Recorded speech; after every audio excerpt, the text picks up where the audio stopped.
Africa Report, I'm going to Zambia, where Lydia Makina is ready to unpack the latest from the country. Good morning to you, Lydia.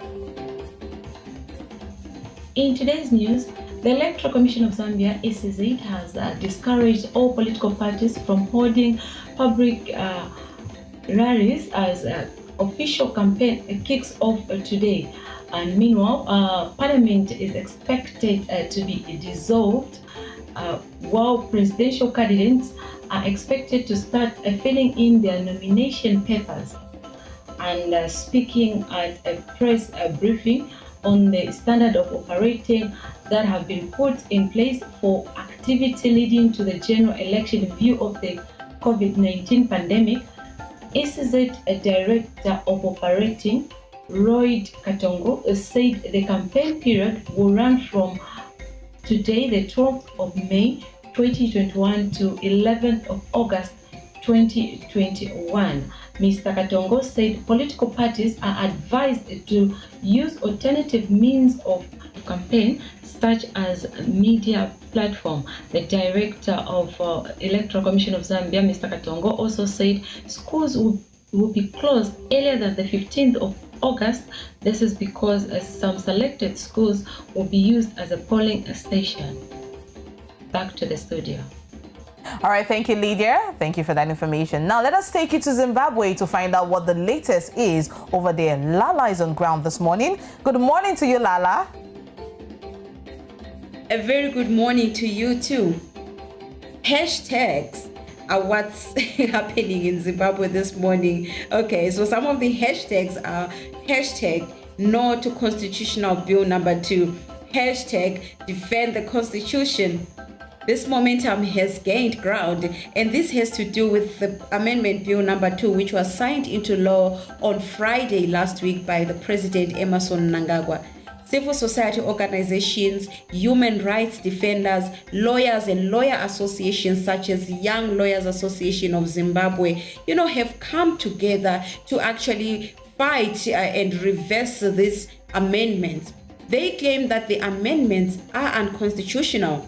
There is also talk of Luke Malaba, who is the current Chief Justice, who is turning 70 on the 15th of May. And, the worries or the concerns around him turning 70 is that the new amendments have raised the retirement age of judges from 70 to 75.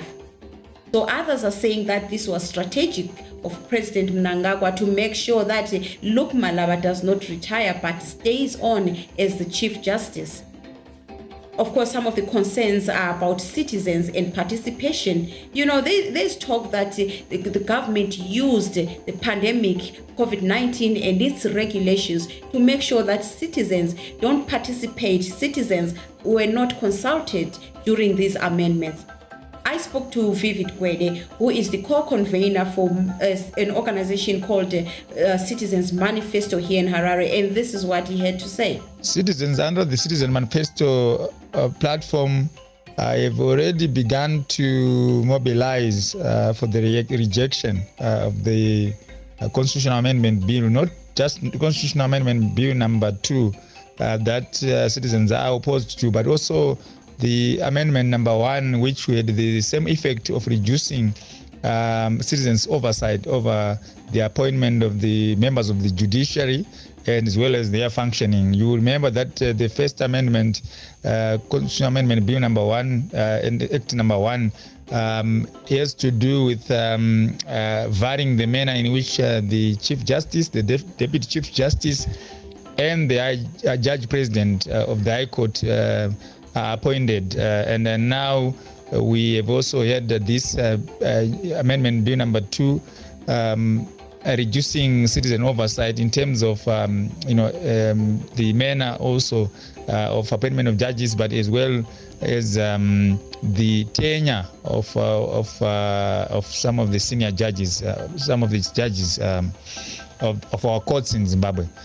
As you heard there, Vivid Gwede explaining and also raising his voice to say that they are joining other civil society organizations and human rights defenders in making sure that these amendments are reversed. Back to you.